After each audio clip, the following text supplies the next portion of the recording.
Damos gracias a Dios como siempre por otra oportunidad que nos brinda de poder congregarnos en su bendito nombre en el día que el Antiguo Testamento en el libro de Levítico le llama el día de uno de los días que es llamado Santa Convocación.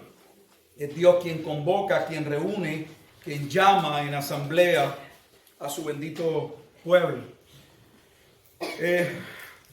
Nos dirigimos al Evangelio de Mateo, abrimos nuestras Biblias en el libro de Mateo, capítulo 26, Mateo, capítulo 26, y vamos solo a dar lectura a los primeros 5 versículos.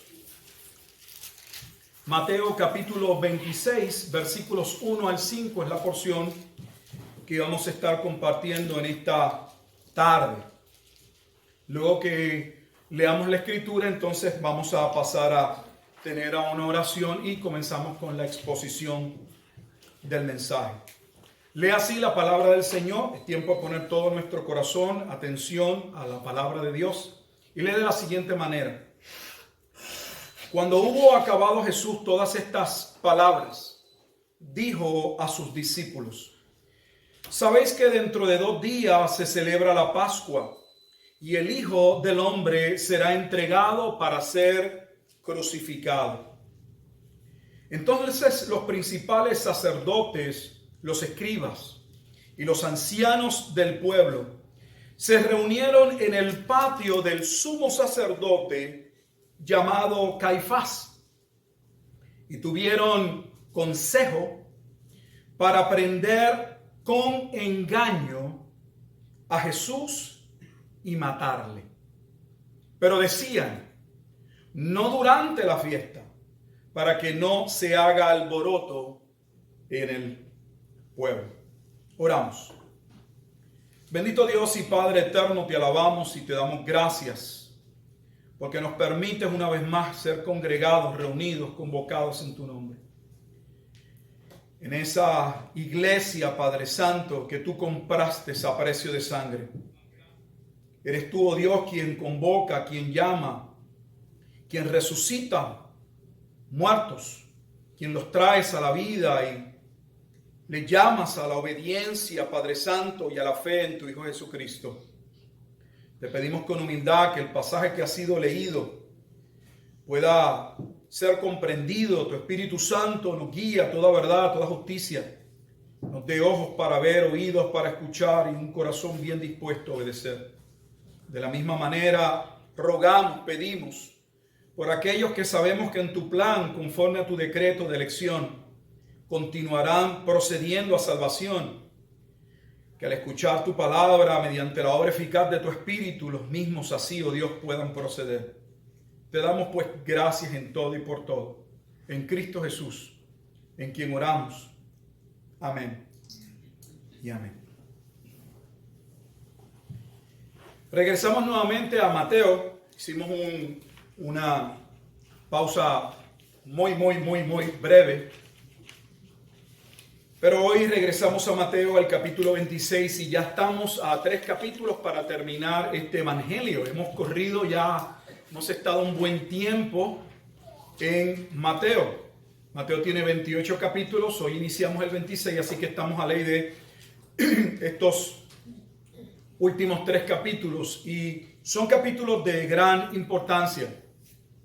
De este capítulo en adelante, el capítulo 26, vamos a ver cómo lo que ya ha venido fraguándose, cómo lo que ya ha venido acordándose, cómo ya aquel desentendimiento, aquella ira, aquel celo contra Jesús había llegado al punto máximo. No, había llegado el momento de Dios de que su Hijo fuera entregado y ofrecido como el Cordero Pascual.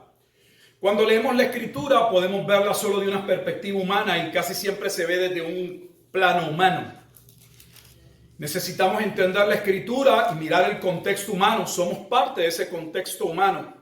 Pero necesitamos poder ver lo que está sucediendo desde la óptica, la perspectiva de Dios. Y aunque Mateo nos está narrando y parece que más pudiera estar enfocado en lo que está sucediendo, lo que va a suceder con relación a la muerte de Cristo, Por otro lado, está también diciéndonos que se está cumpliendo, pues ese es su propósito. Recordarán que desde que iniciamos Mateo, el propósito del Evangelio de Mateo es hablar del Rey del reino.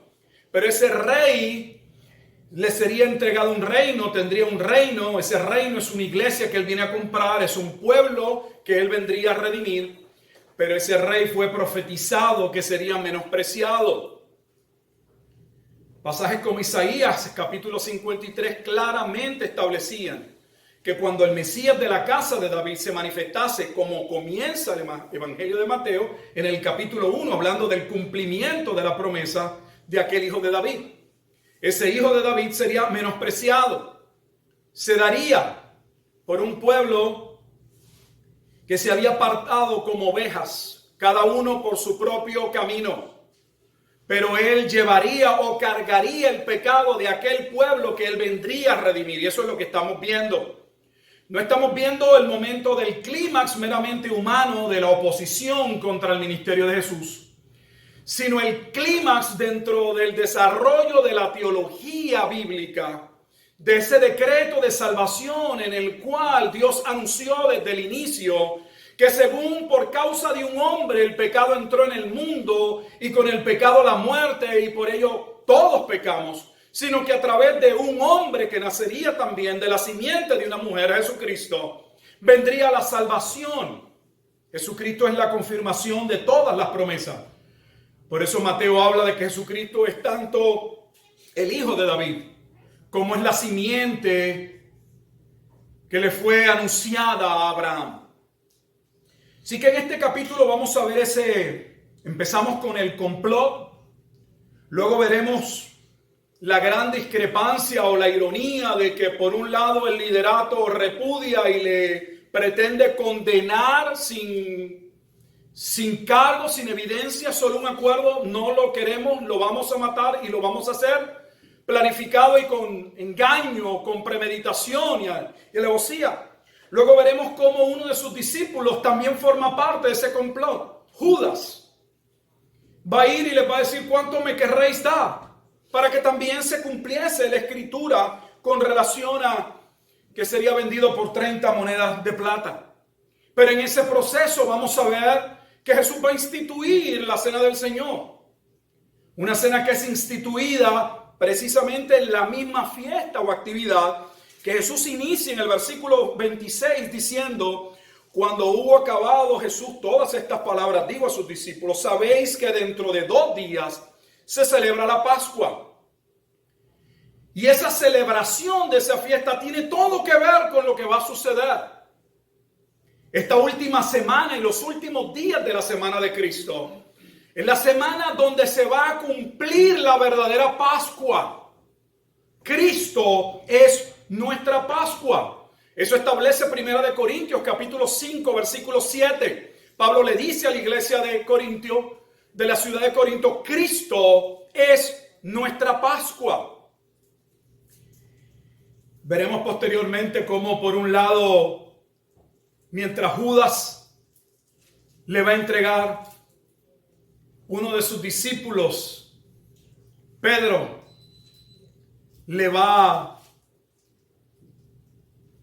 hasta maldecir, le va a negar.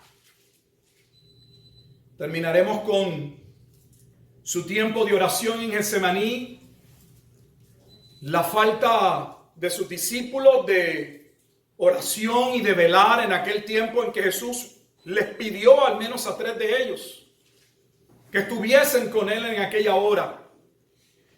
Culminará con el arresto.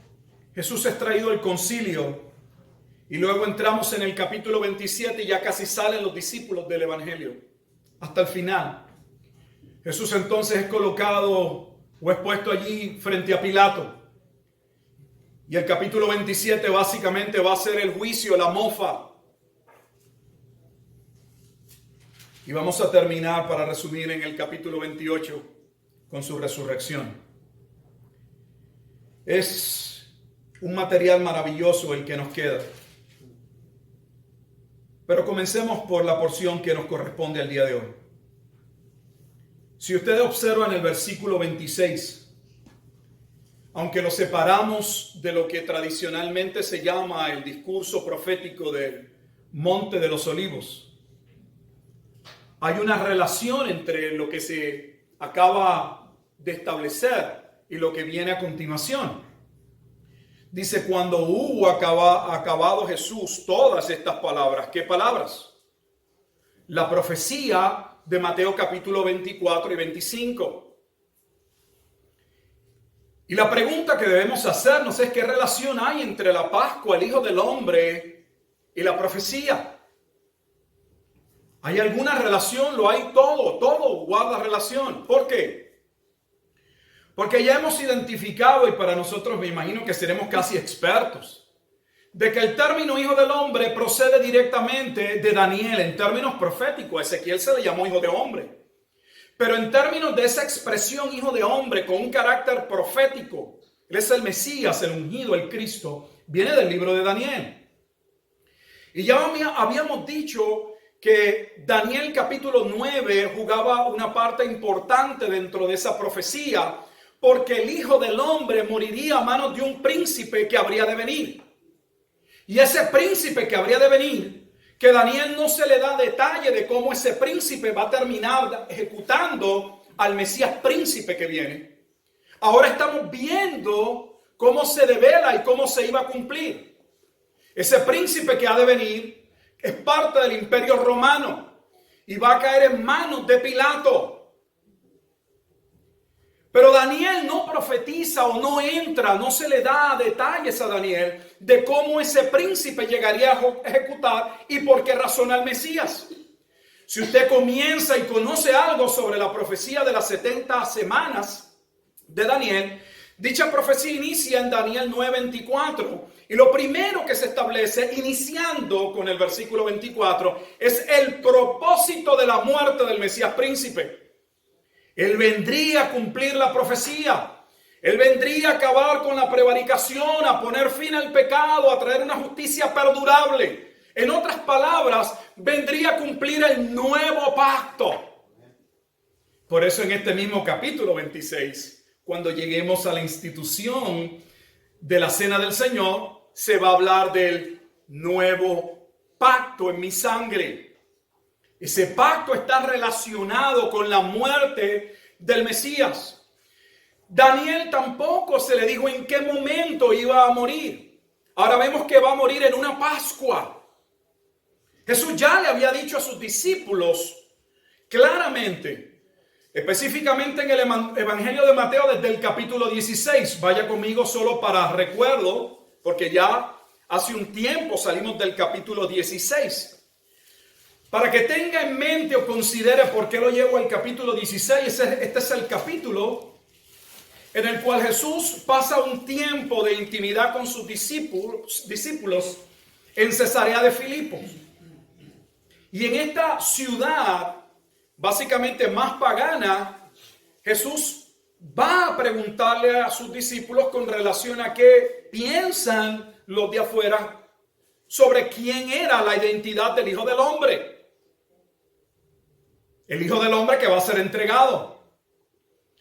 Y posteriormente les va a preguntar directamente a sus discípulos, ¿y qué opinión? ¿Qué es lo que ustedes creen sobre mi persona? Y cuando Pedro da la declaración que hace en virtud de lo que se le es concedido por Dios para poder entender, vimos una parte que tal vez ahora van a recordar con más, pienso que van a poderla ver más, que nos fue chocante en aquel momento dado. Y leo en el versículo 20.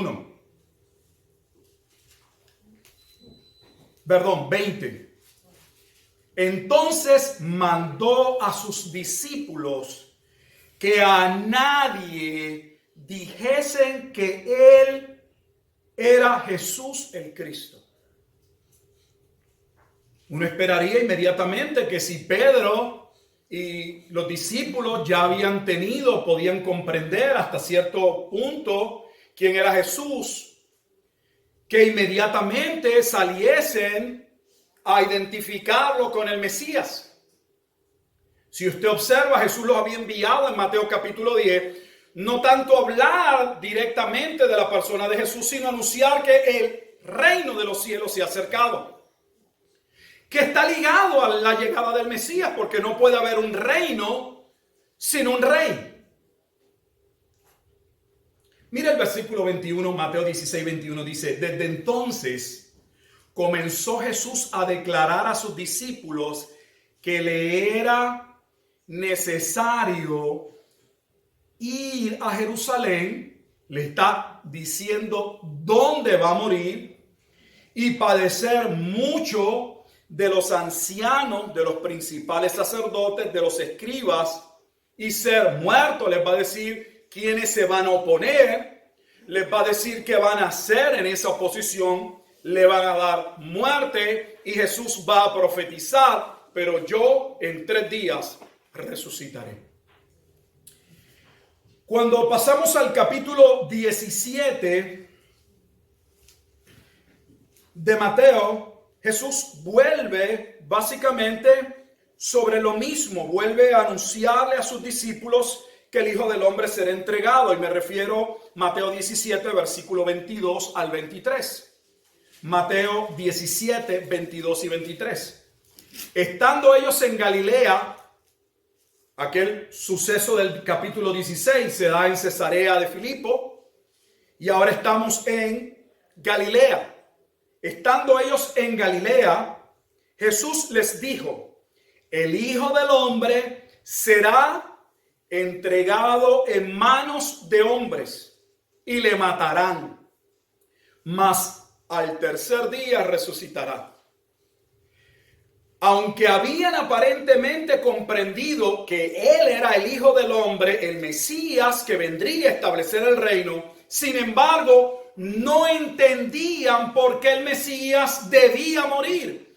Razón por la cual el versículo finaliza diciendo: y ellos se entristecieron en gran manera. Se entristecieron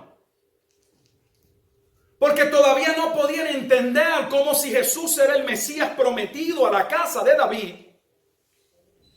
y estaba a punto, o quedaba poco tiempo para establecer su reino formalmente. ¿Cómo se establecería el reino si el rey moriría? ¿Por qué moriría? Jesús les declararía que al tercer día resucitaría. A Daniel se le dio el conocimiento exacto de por qué Cristo moriría. Y está en Daniel 9:24. Allí está la obra que el Mesías vendría a hacer, que se resume en la cena. Él viene a cumplir el nuevo pacto. Por lo tanto, el viejo pacto debe pasar y debe ser confirmado el nuevo pacto con sangre. Y todo esto guarda relación con lo que se iba a celebrar dentro de 2 días, según el pasaje, la Pascua. ¿Qué era la Pascua? ¿Y qué relación hay entre el Hijo del Hombre y la Pascua? El pueblo judío veía la transformación que los profetas habían anunciado, pero habían tomado ese reino como un reino puramente y meramente político, religioso. Y no entendían que la salvación que vendría a traer el Mesías no era un cambio político, no era la institución de nuevas regulaciones religiosas. Él vendría a salvar pecadores. La obra que el Mesías vendría a hacer no era en nadie fuera de la creación que no fuese principalmente en el hombre. Él vendría a dar su vida por hombres, constituyéndose un hombre para poder morir por hombres. Y eso estaba encerrada, esa verdad, en la Pascua. ¿Qué es la Pascua? Si vamos a Éxodo capítulo 12, no es necesario que vaya, pero en Éxodo capítulo 12 se establece el propósito y la razón de esta festividad judía, que de hecho era la festividad más importante del judaísmo. Posteriormente pasó a no ser la parte más importante. Pero en principio, bíblicamente en el Antiguo Testamento era la fiesta más importante. Que básicamente se conmemoraba, que era lo que se representaba, que se hacía memoria. Se hacía memoria al momento histórico que le había sido profetizado a Abraham, que el pueblo que él tendría o que Dios formaría vendría a ser cautivos en Egipto y que posteriormente Dios les libraría. Y eso sucedió por mano de Moisés, a quien Dios llama para libertar al pueblo de 400 años de esclavitud en Egipto. Y sabemos que esa tarea de Moisés ir y pedirle a Faraón que dejase ir al pueblo de Dios no fue una fácil. Y no fue fácil, no solo porque Faraón se opuso, sino porque el pueblo no entendía y en principio no aceptaron a Moisés. Hubo siempre un proceso de rebeldía con una parte de ese pueblo con relación a quién era Moisés, y lo sabemos por la Escritura. Sin embargo, Dios había llamado a Moisés. Y sabemos que ese pueblo no salió de Egipto sin ver la mano de Dios obrando de manera poderosa. Y lo recordamos en las plagas. Y sabemos que la plaga final, la plaga que terminó en su total liberación, fue aquella plaga en que Moisés les dijo que Dios pasaría juicio en Egipto, que el ángel de la muerte vendría y que había que llevar a cabo un sacrificio específico, donde la sangre de aquel cordero que debía ser degollado y muerto en sustitución de sus propios pecados debía ser colocada en los dinteles de las puertas, para que cuando el ángel de Dios pasase sobre aquellos hogares en que habían sido cubiertos con la sangre de aquel cordero, no muriesen los primogénitos de la casa. Y sabemos lo que ocurrió en la historia. Hubo un gran llanto y lloro en Egipto por la muerte, la vida de sus primogénitos. Aquel evento permitió que Faraón desistiese de su obstinación y permitiese al pueblo salir, aunque luego va a cambiar de idea y los va a perseguir. Esa historia de la liberación de Egipto, esa historia en la que forma parte aquel cordero, donde aquella proeza, aquella mano de Dios, aquella gracia de Dios fue manifestada por medio de un cordero para liberación y para que ellos pasasen a ser su pueblo, fue recordada en aquella fiesta. Pero toda aquella fiesta solo señalaba, era una sombra de lo que se habría de cumplir en Cristo. Porque Cristo es el Cordero Pascual. Aquel Cordero que moriría en virtud de aquellos que serían salvos por la gracia de Dios, porque eran tan pecadores como los egipcios. Pero Dios decidiría derramar su gracia sobre aquellos que fuesen cubiertos por la sangre de aquel Cordero, y aquel Cordero fue inmediatamente señalado por Juan el Bautista. Aquel último profeta que el Antiguo Testamento señalaba sería el precursor del ministerio del camino del Mesías. Fue Juan el Bautista quien primero se pronunció y dijo: he ahí el Cordero de Dios, que quita el pecado del mundo. Así que la Pascua en la que Jesús va a morir no es una coincidencia. Todo está encauzado en la soberanía de Dios. Jesús iba a morir en una Pascua. Y Jesús le llama la atención a sus discípulos en Mateo capítulo 26 y les recuerda que en 2 días se celebraría la Pascua. ¿Entendían los discípulos la relación de aquella festividad con la muerte de Jesús? La iglesia hoy debería poder entender el significado de la Pascua y cómo tuvo un cumplimiento total en la persona de Jesucristo. En esa Pascua el Hijo del Hombre sería entregado. Sería entregado. ¿Entregado por quién? Entregado por los escribas, por los sacerdotes, por los ancianos. Humanamente, ellos serían el medio, como Judas, de traición, de cometer ese acto de traición contra Cristo. Pero los discípulos posteriormente pudieron discernir y entender que todo lo que había acontecido se había dado no porque el mal hubiese triunfado, sino porque el decreto de Dios y el plan de Dios se había cumplido. Marque su Biblia en Mateo capítulo 26. Y vamos a escuchar de labios del hombre que en este mismo capítulo posteriormente va a negar a Jesús y va hasta maldecir. No conozco a tal hombre. Mire lo que ese hombre posteriormente va a predicar en el libro de los Hechos. Y lo que va a decir con relación a la muerte de Jesucristo.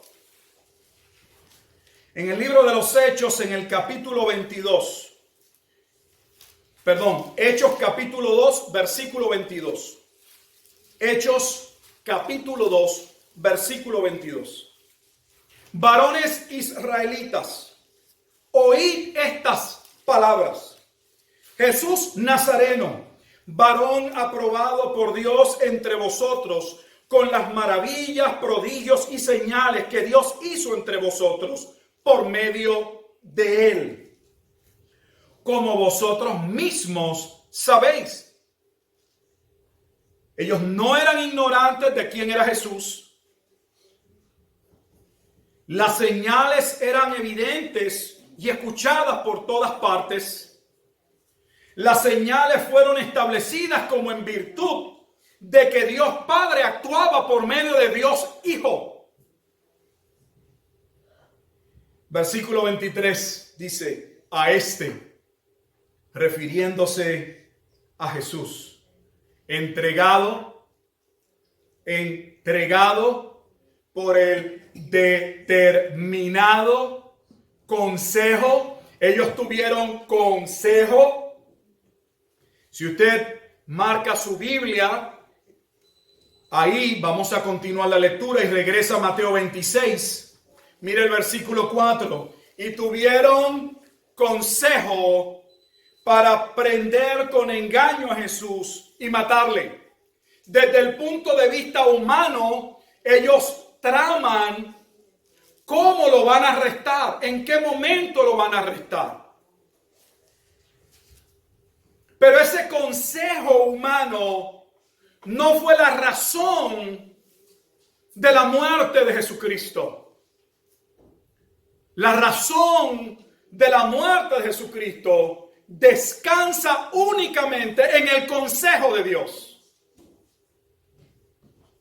Cuando leemos la historia desde una perspectiva divina, que es lo que estamos viendo en labios de Pedro, dice a este Jesús entregado por el determinado consejo.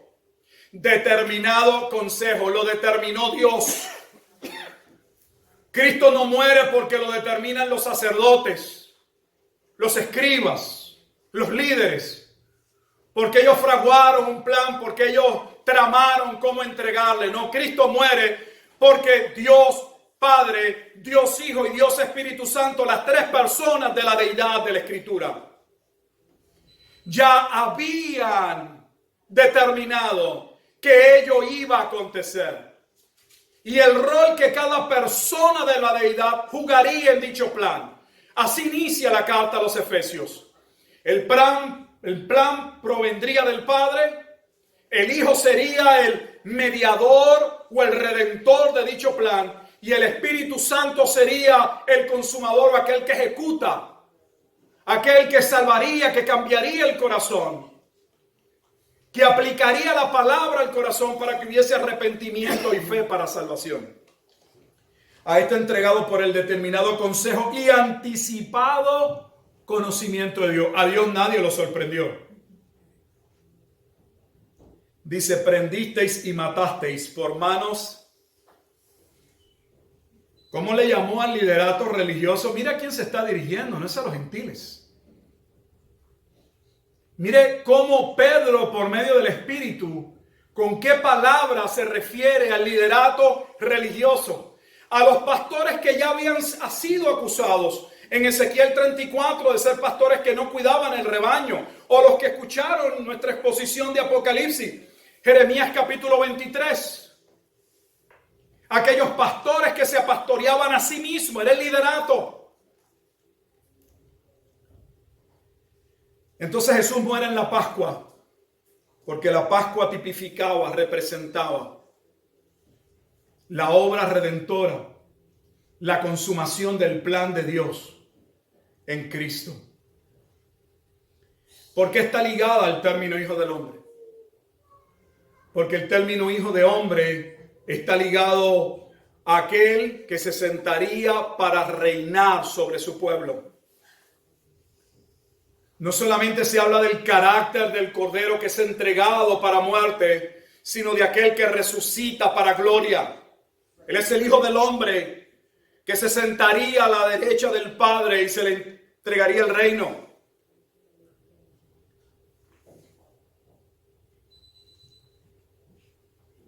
Es triste que este liderato que en Mateo capítulo 26, versículos 3 al 5, la Escritura nos da detalles que nadie conocía, sino Jesús.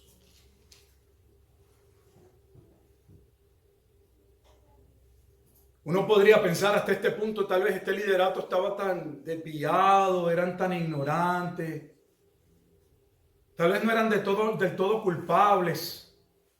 Respondían a lo que les habían enseñado también otros, a lo que se venía pregonando, predicando durante años.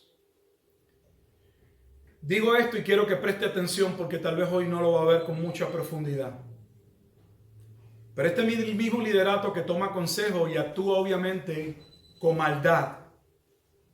Porque observe que claramente en el versículo 4 dice que le iban a prender sin pecado.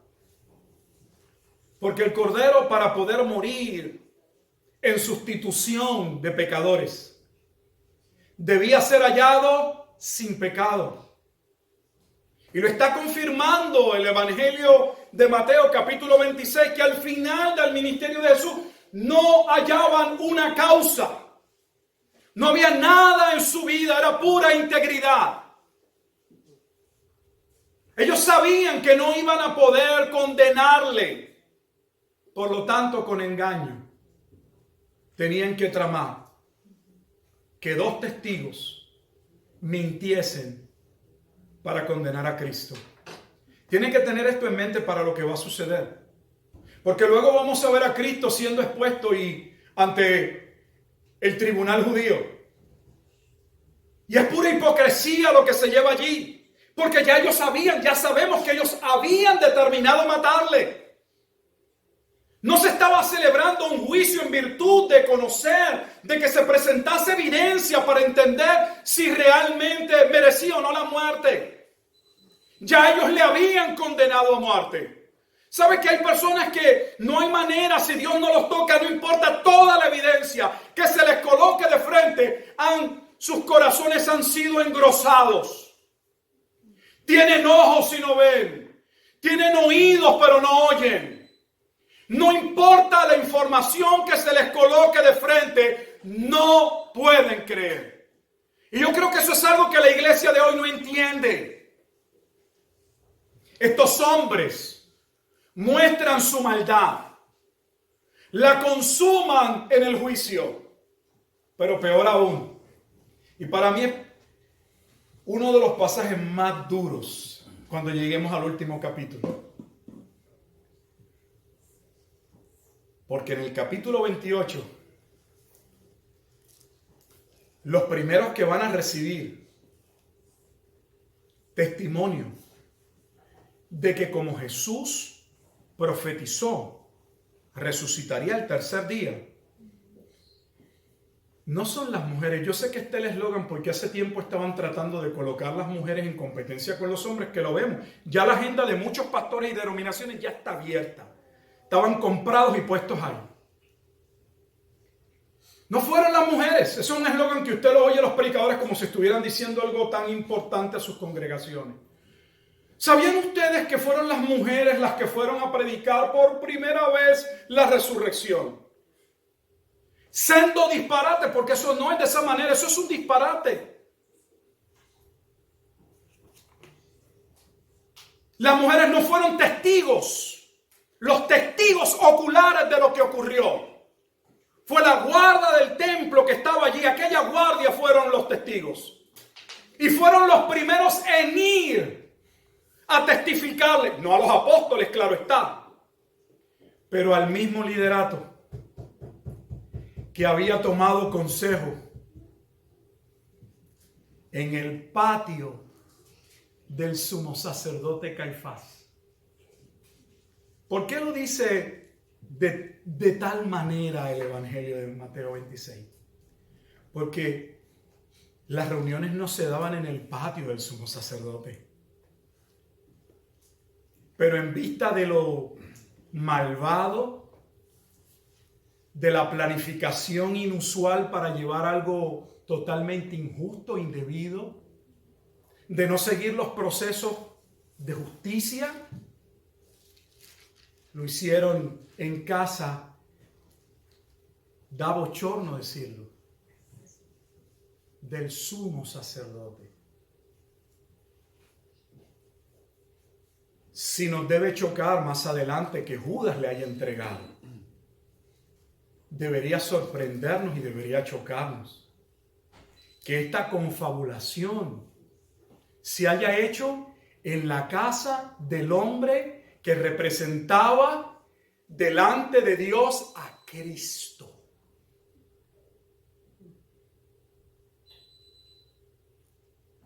Eso dice el libro de Hebreos. El libro de Hebreos dice que los sacerdotes eran mediadores humanos que servían en virtud y que representaban a aquel sumo sacerdote, aquel Melquisedec que habría de venir. ¿Se imagina? En la casa del hombre que debía cuidar y velar sobre todos los demás, porque se viviera en justicia y de acuerdo a la palabra de Dios. En la casa de Caifás se determinó con engaño sentenciar a Jesucristo a muerte. Porque Jesús no tenía testimonio.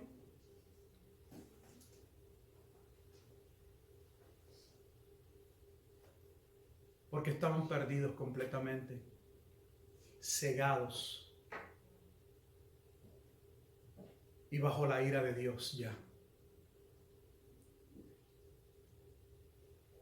Podemos ver la hipocresía para terminar en el versículo 5. La misma hipocresía religiosa que se vive hoy en muchas iglesias y en gran parte de lideratos hoy.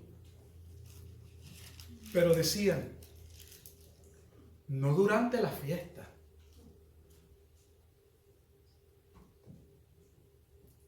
Pero no durante la fiesta porque entendiesen la fiesta. No durante la fiesta porque la fiesta fuese algo importante. Mire la razón que nos presenta el Evangelio. No queremos alboroto en la fiesta. ¿Y por qué no querían alboroto en la fiesta? Porque era la fiesta más importante y era el momento en Jerusalén donde más judíos piadosos asistían.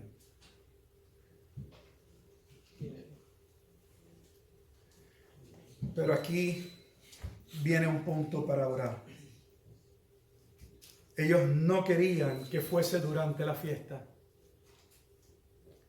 Pero Jesús era el Cordero Pascual que debía morir en la fiesta. Y Jesús moriría no solo en la fiesta, sino en el mismo momento histórico en el que el sumo sacerdote humano entraría para presentarle a Dios la ofrenda para la remisión de los pecados del pueblo. Tal vez usted nunca lo ha visto porque en las películas no se ve de esa manera. Pero hay dos sumos sacerdotes en un momento dado. Uno vestido de ropa de gala, con un sacrificio en sus manos, entrando a un lugar que sería destruido. Hipócritamente, porque era parte de la confabulación.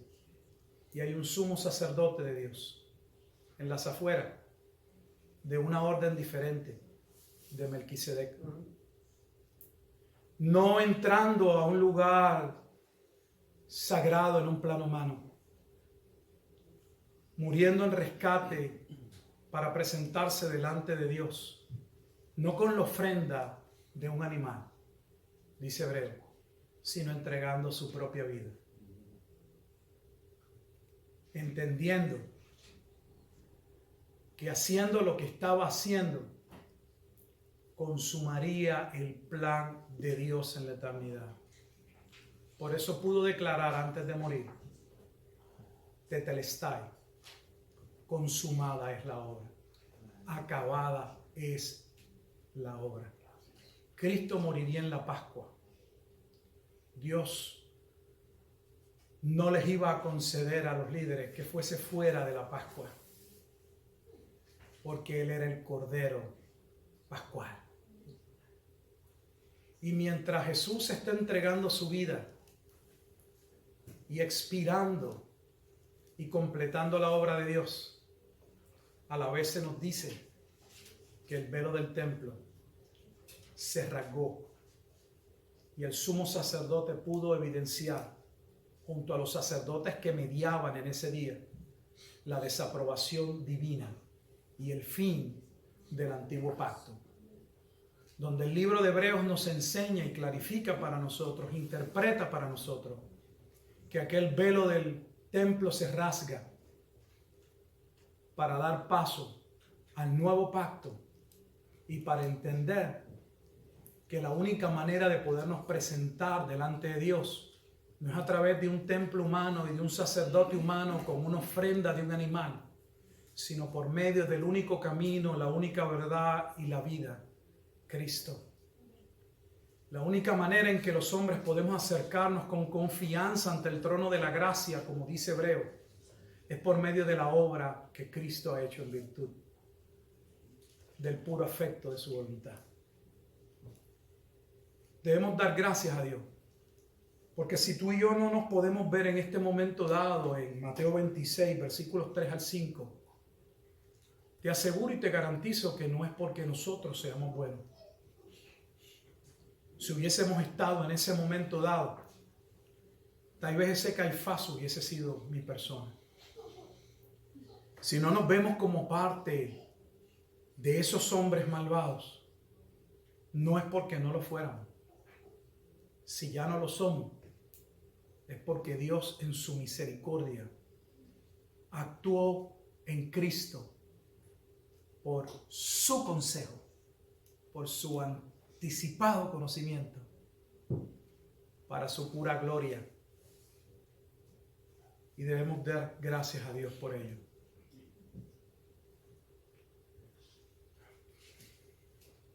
Dios está en control, hermano, de todo lo que está pasando y yo creo que debemos entenderlo. Este es otro pasaje y oro para ser práctico, que vuelve a mostrarnos una vez más no solamente la gracia y el amor de Dios en virtud de aquellos que Él salvaría, sino que Dios está en control de todo. Que los hombres traman, pueden irse a puertas cerradas y ver cómo van a destruir la iglesia de Cristo, cómo menosprecian a los cristianos, cómo pueden buscar de alguna manera destruir el trabajo de la iglesia. Pero si el trabajo de la iglesia se detuviese en algún %, por la razón que sea, no es por el consejo de ellos. Es porque así Dios lo permite. Nuestro Dios no está en proceso de ganar.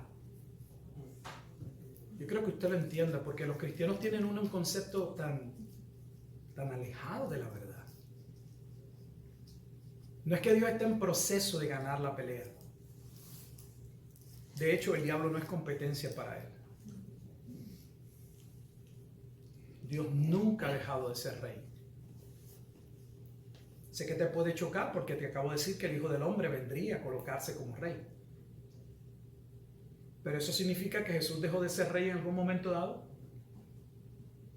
Se nos habla en un lenguaje humano para poder entender la trama desde una perspectiva humana. Pero nunca olvidemos que la vida que vivimos y el mundo en el que estamos, los hilos que lo conducen no son hilos de imperios, de sabiotondos, de teolocos. Los hilos de este mundo siempre han sido dirigidos por Dios. Y aunque nosotros no siempre podamos entender el propósito y la razón, no significa que no lo tengan. Y debemos dar gloria a Dios, no empece al momento en que nos toque vivir, porque nuestro Dios, como acabamos de ver, en el momento más sagrado de su consejo eterno, el decreto de la redención, todo fue establecido y se llevó a cabo de acuerdo a su plan. Entonces vivamos con esa confianza y no permitamos que la información del mundo, el vaivén que veremos, nos sacuda. Oramos. Padre, te damos gracias. Tu palabra es maravillosa, es clara, es precisa. Tu Hijo fue determinado a morir en un tiempo específico, en un momento específico, a una hora específica, por un grupo específico, y todo lo que tú, oh Dios, en tu consejo determinaste, así sucedió. Habiendo participación humana, pero nunca determinando con ello propósito.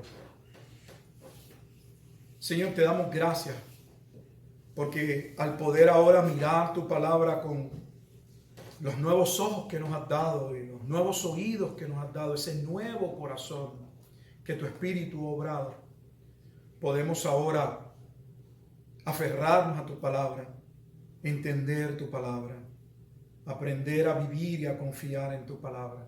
Ayúdanos, Dios. Ayúdanos a entender que podemos estar confiados en que todo descansa en tu consejo, que tu consejo nunca ha sido violado, sino que siempre se ha cumplido. Pues a ti entonces sea la gloria y la honra y el imperio por los siglos de los siglos. Amén.